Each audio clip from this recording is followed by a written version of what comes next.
Hi, this is Yvonne, and I'm with Danielle Ford here, who is with the Marion County Extension Office, and we're going to talk about picnics today. We are. One of my favorite subjects for the summertime, fall, winter, Yes. whenever I can get a picnic Anytime, going. right. It's a good day. Yes, indeed. We've got a lot of items out here, and you're going to tell us a little bit about picnic safety. Yes, that's the one important thing. You hear a lot on the news as far as people getting sick, going to a church picnic, or just any type of sickness, flu-like symptom this time of year. It generally probably is attributed to a food safety issue, maybe in the handling or the preparation or just the proper storing until you get to a certain location. So we're just going to go over a few things like that today. Well, we're going to start off with one question, though. I know I have a lot of people who talk about potato salad, macaroni salad, the salads. They seem to get people in trouble. They do. Anything that has like a mayonnaise, mayo type base definitely should stay refrigerated. And it gets in between 40 and I want to say 145 degrees ish. That's your key temperature for bacteria to grow, and it doesn't take long as soon as it's out and about. So it's not a bad idea to take those, just keep them in a chilled container, maybe something like this disposable that you can do, or in a smaller container, and set it in a container of ice. Okay, and if you got ice for your drinks, you can just put your potato salad in that same. You really can. in there to keep it safe yes, for as you. long as it's sealed, you're not going to contaminate with anybody's hands going down and getting the drinks in the ice. So just keep it sealed either way, hot or cold. That's a good option. Okay. Now I know too, we talked a little bit about aprons. Yes. For that it's person who's always good. preparing the food. Yes, especially dealing with raw meat. Make sure you wash it every time you use it. Okay. You know, sometimes you'll wipe your hand on a towel, get in your But I do. pockets. I'll do this when I'm wearing an apron. So yeah. it's definitely encouraged to wear to protect your clothing, but always wash it after you do a preparation as well. Okay. I have to think about that one for sure, because I know a lot of times we, don't wash that apron until we get ready to. It doesn't look soiled, but anytime there's any kind of raw meat, I would definitely just encourage it. Lysol even makes it hand sanitizing, similar to hand sanitizing, I should say, but it goes in your wash, and it's 99.9% to kill germs. Now you brought up raw meat. Yes. And if you got raw meat at your picnic, or you're going to grill out or whatever, what are some safety things that? What are some things we should think about to keep us safe? Too. A few things. Well, of course, mainly from the grocery store standpoint at first. Get your groceries first. Leave your meat and poultry for last. Okay. Right before you check out, and then definitely go straight home. But if you have something to do, keep a cooler in your car, filled with ice. Stick the meat in the cooler, and then go do about your business. But definitely get back home. And these are a good option too if you don't have ice available. They were pretty realistic. I thought it was like $2-3 at Walmart, and this was as well. But you can get all different sizes in the cooler section. But just kind of be prepared if you're going to the grocery store. I know a lot of people, I think, oh, something's on sale, or I don't think about that. So at that point, you can always buy. They have the cooler bags there, but it's nice, a good thing to have something, and you can just buy a bag of ice, I should say, just on the spur of the moment things. Okay. And one good note is too, we have these lovely cutting boards at the office, but color coordination is the key aspect when doing raw meats. Raw meats stick with red. Any kind of poultry. Don't mix it with your raw vegetables or fruit. Okay. And especially when you're cutting meats and poultry, keep those utensils aside.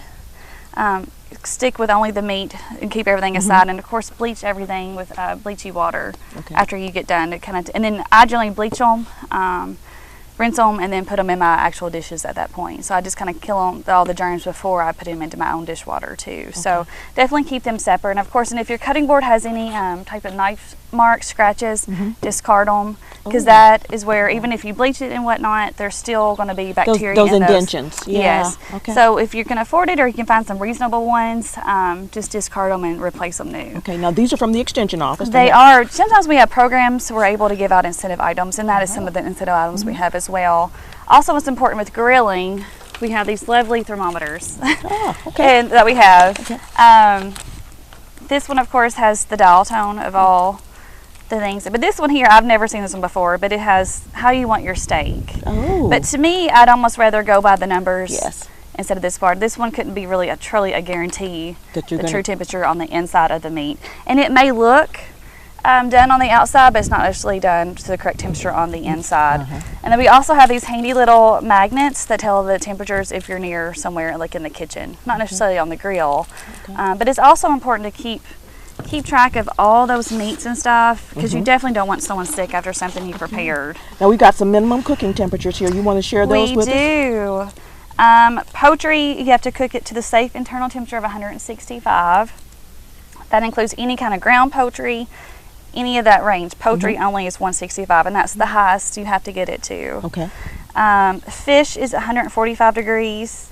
Ground beef is 160, and I know you can go to some stores and restaurants and you can get your ground beef hamburger to whatever rare, medium, well done, however you would like. But anything ground like that with ground beef, you run the risk of introducing those bacteria that cause foodborne illnesses. So they have that disclaimer you'll see at the end of the menu. But always, always cook your hamburgers well done. I know some people like it rare, medium, but it's never safe when it's ground up meat. Okay, so it's a safety issue, not necessarily a taste menu issue. You know, now steaks, you have a little more leeway because it's not a ground up item. It's just one block of meat there. Okay. But because when it's ground, it has more surfaces. Yes, it does. Okay. And you wouldn't know. It may look good. Some of these foodborne illnesses, though, they're odorless, tasteless. You don't even know that they're infected with it. So one big thing is Listeria. Listeria is found in the soil. And there have been several issues with Listeria where you'll hear it over the news. And you always hear something they'll recall. Usually you hear lettuce. Yeah. And then, of course, the big thing over the years was mad cow disease with ground beef. Listeria is one, though. It's found in the soil. It can be in the fertilizer in the soil. The animals can ingest it. That can also affect your milk product, your beef as well as the fruits and vegetables in the soil. So that's something that you're hearing about more often. Salmonella is a big one too. Now, is Listeria something new? I mean, it's been around for a while. It's been around, but you're just hearing more about it now. A lot of times they can trace wherever they get their product back to the handling facility. If someone new is introduced, if you go into a farm, they'll have you put on booties, a hairnet, gloves. They'll have you clean up just to be on their property, because so many people can go into the facilities and know what they bring in with you as well. So, Listeria coli, E. coli is one as well, and cholera is one as well. So those are just certain ones that you're hearing a lot of. I know several restaurant chains, Chipotle, they've had issues with foodborne illnesses. So just as a good practice, kind of follow by the guidelines. Especially when you're going somewhere to take a dish, that's a big thing too. Yes, it is. That's a you huge hear a lot of responsibility, church picnics having issues with a potato salad or anything at all. But if you're immunocompromised as far as pregnancy, elderly, small children, you're more susceptible to those than some that are probably healthier than normal. And it takes a lot of money to get well, as far as hospital stays, medications, time. Yeah, so especially if you're going to a church picnic, definitely use like a canned, or don't ever use home canning. I know a lot of people love Aunt Susie's homemade green beans and stuff. Pickles, and you never know when you go to that type of event, did they truly prepare it properly? We just finished our food preservation class, and that's what they, mentioned and kind of honed in on. You may do it one way, but someone may not do it as, at their home. So just definitely be prepared if you're going to a church picnic to kind of steer away from the homemade canned goods, just to be a precaution. That way you don't want it to come back on you that you made that many people sick. Right. And any kind of buffet or potluck, that's an option too as well. And starting out too, mainly just hand washing. That's a big deal. We don't think about proper hand washing. Scrub front and back, in between the fingers for a good 20 seconds. Sing happy birthday twice. Rinse with warm water. It doesn't have to necessarily be hot water, but as long as you get a good friction on the scrub, you can reduce all the contaminants on your fingers. Fingernails trimmed, if you touch your hair like I'm doing now. Yes. Wash your hands every time when preparing food. And then use a disposable towel if you can. If you're going to prepare food, don't use your homemade dish towel. Okay. And that a roll of paper towels. Roll of paper towels is wonderful. And then turn off your handles with a clean paper towel. That way you're not recontaminating your hands. So that's just safeguard bathroom, sink, and the kitchen. But that's the main thing. And keep your workstation clean. Keep your meats on one side, wash up, then go to the next one. Don't go back and forth. Okay. You can definitely cross-contaminate, and you truly cannot see the bacteria and the germs. So that's a good thing too. And once you cook the food, do not stick it back on your cutting board or your station where you did the preparation of the raw food. That's a big thing too. Oh, you get finished, you have the space and go right back to it, and you're just recontaminating. So that's what you truly need to throw it away. So we're saying that if there are germs left on here to start, and you cook your meat, and then you put it back on there, Yes. You truly are. And if you're marinating, use your marinade, cook your food, but don't use the leftover marinade as a sauce. Oh, okay. A lot of people have the extra, Yes. they want to keep that flavor going, but you're just adding everything that was in that raw meat back into your finished product. And you can't guarantee, even though it was in the fridge overnight or for a few hours, just discard it. Make up some fresh, then you can use some fresh marinade on there, but don't use what you just marinated your meat in.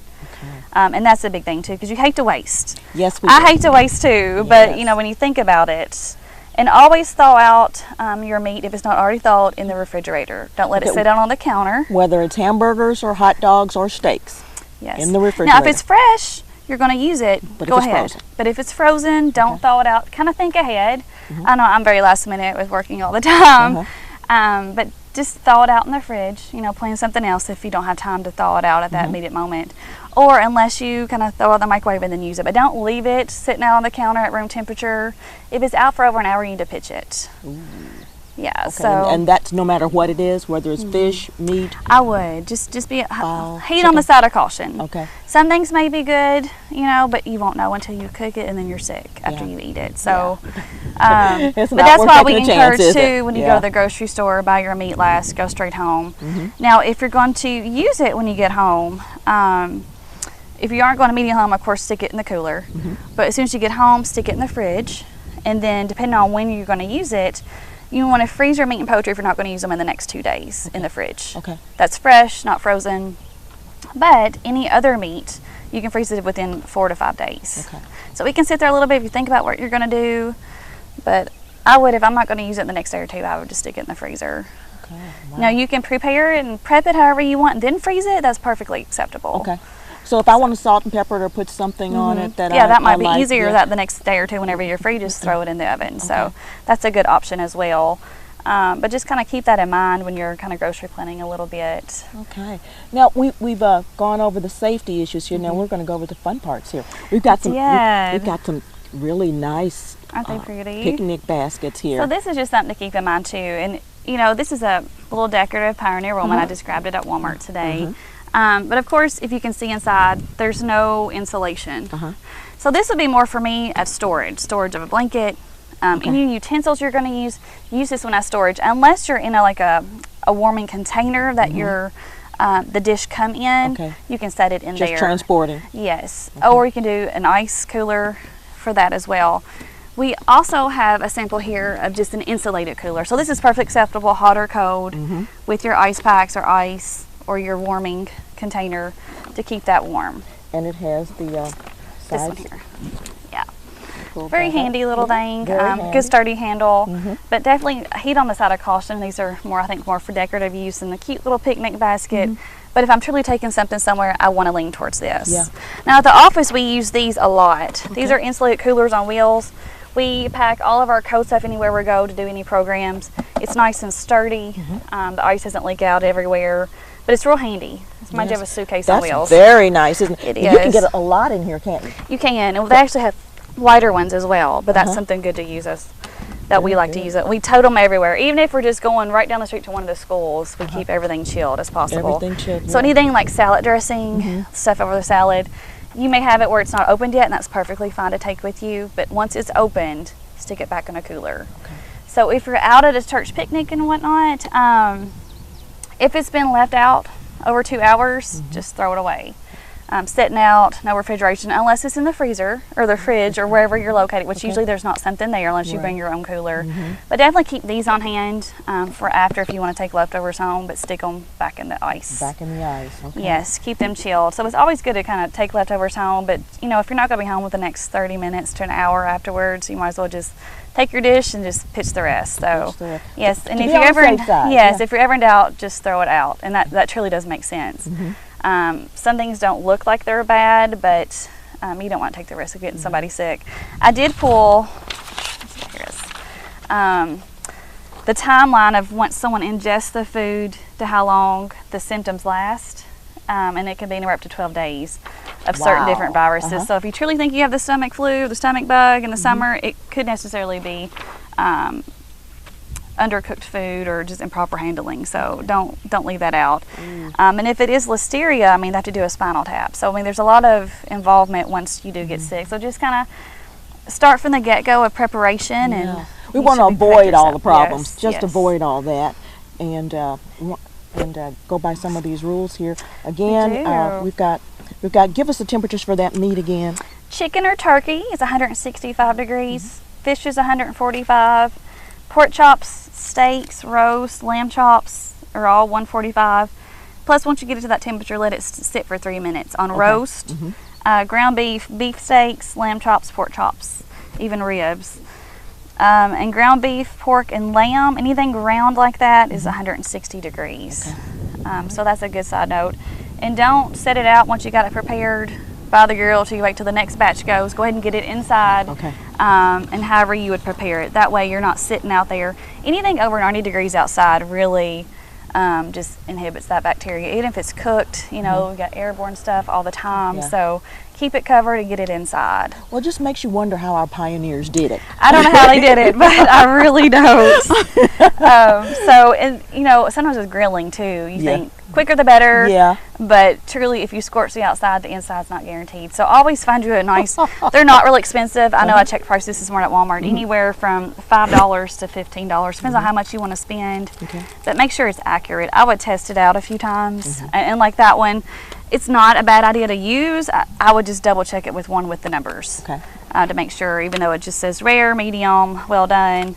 I know no one likes their steak too well done. But definitely with anything ground, and you know, be cautious when you go to the restaurant too. You do not want to set yourself up, especially if you have stuff planned to, and you wind up getting sick. You don't want that to happen.